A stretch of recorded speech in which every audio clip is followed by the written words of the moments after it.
Thank you, everybody, for coming to the College Football Betting with Aaron Torres YouTube channel. If you could do me a quick favor, see that little subscribe button at the bottom of the screen.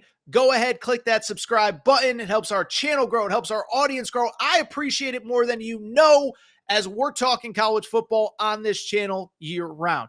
Appreciate your support. Click that subscribe button. I feel like Arkansas and A&M fans both have to be pretty excited going into the Southwest Classic, 3:30 Eastern this weekend.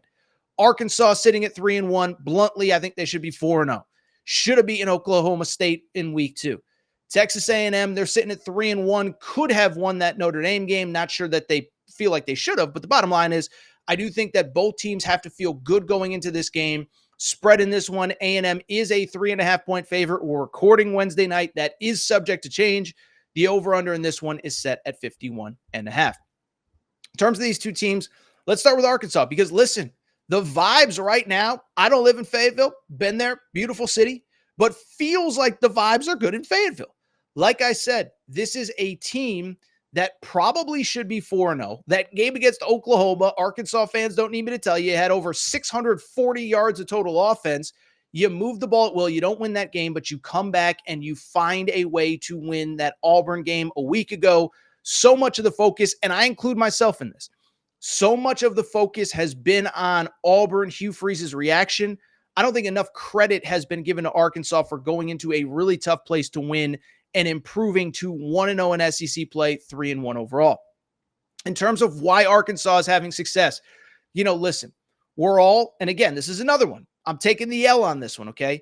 We all got entranced and excited about Talon Green, the dual threat quarterback, early in the season, that Pine Bluff game. He had a couple touchdown passes, and, we were joking about, is he a Heisman contender or not? But the bottom line is, they have really, Arkansas, gotten back to playing basically Sam Pittman football. Really good run game, really good at stopping the run. In terms of the run game, listen, let's go ahead and give Jaquindon Jackson a little bit of credit here. This was a guy that, I'll be transparent. I watch a lot of college football. I remember him being at Utah. I remember him being really good. I don't remember him being quite this good, okay? So this is a kid that has rushed for at least 75 yards in all 4 games as an Arkansas Razorback. He is a guy that is currently leading the SEC in rushing, but it's also worth noting Talon Green, as time has gone on, Talon Green throwing the ball less but running the ball more. Jaquindon Jackson, Talon Green, both in the top 10 in the SEC in rushing. But then it's also worth noting, the rush defense for Arkansas has been very good. They rank in the top 15 nationally, giving up just 82 yards per game, and they are stopping the run. Again, we just talked about with the Auburn-Oklahoma game. Auburn, they came into the game last week running the ball really well. They did not run the ball effectively against this Arkansas front. So that's who Arkansas is. Vibes are good.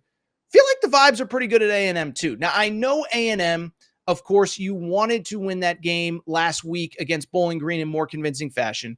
But like Arkansas, you're 3-1. As I said a minute ago, I don't think A&M fans necessarily feel like you should be 4-0.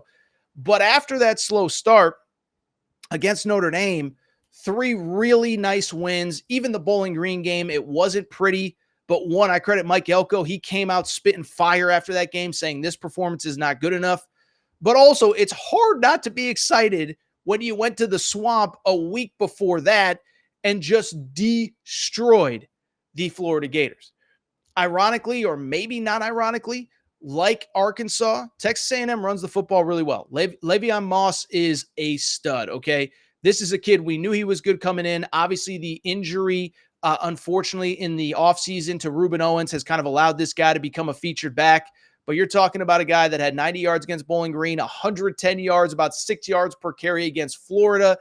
And then Marcel Reed, worth noting, has been really good running the ball when he has been the starting quarterback at Texas A&M. Last 2 games he's been in, 91 yards rushing against Bowling Green, actually led the team. What's interesting about this one as we start to look ahead, we transparently don't know who's going to be the starting quarterback at Texas A&M going into this one. Again, we're recording Wednesday night. Stuff is subject to change, but right now we don't know. Mike Elko earlier in the week said he does expect to have Connor Wigman. I take that back. I believe the exact quote was he's hoping to have Connor Wigman back in this game. And I'll be curious, first of all, like does it happen? And two, what he would do in that situation. In terms of the possibility, listen, maybe I'm totally dumb and totally naive. I don't think I watched the press conference. I don't get a sense that Elko's trying to pull a fast one or confuse Arkansas or whatever. I think in this new era with sports gambling, with injury reports, especially the young coaches, they kind of get, hey, this isn't something to joke about. This isn't about gamesmanship. Let's be reasonably fair and honest when we can be. DeBoer's kind of been like that all season at Alabama, where if there's an injury where he knows a kid isn't playing, he'll just come out and say it. And so I bring it up because I don't think Elko's trying to pull a fast one, but I do think it'll be interesting if he does have a real situation, if Wigman is healthy enough to go. We know Wigman did not look good against Notre Dame.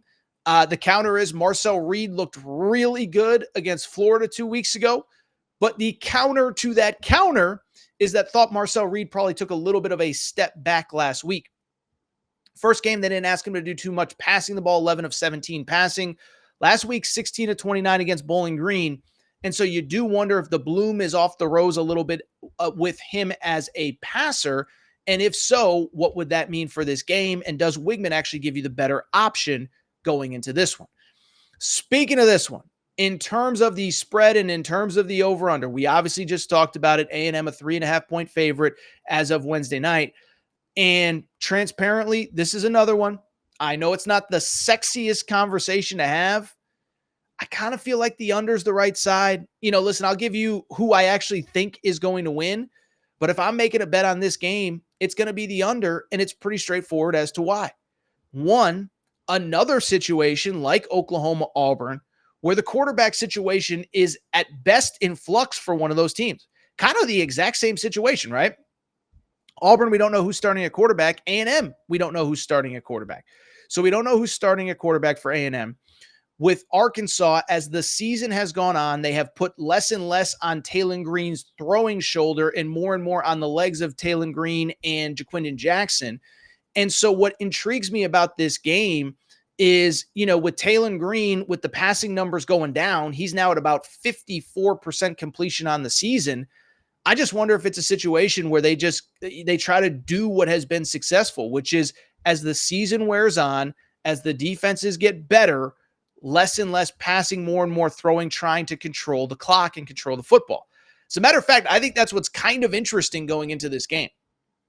As I said, both teams, quarterback confusion to say the least. But two, both teams, as I said, run the football really well. And here's the thing. They don't just run the football well. They run it constantly. This is kind of a wild stat. Both A&M and Arkansas are in the top 10 nationally in terms of rush attempts this season. In other words, there aren't more than 10 teams, not 19, 8 teams really, in college football that have run the ball the number of times more than Arkansas A&M. So both teams want to run it consistently. Also thought this was interesting. Time of possession.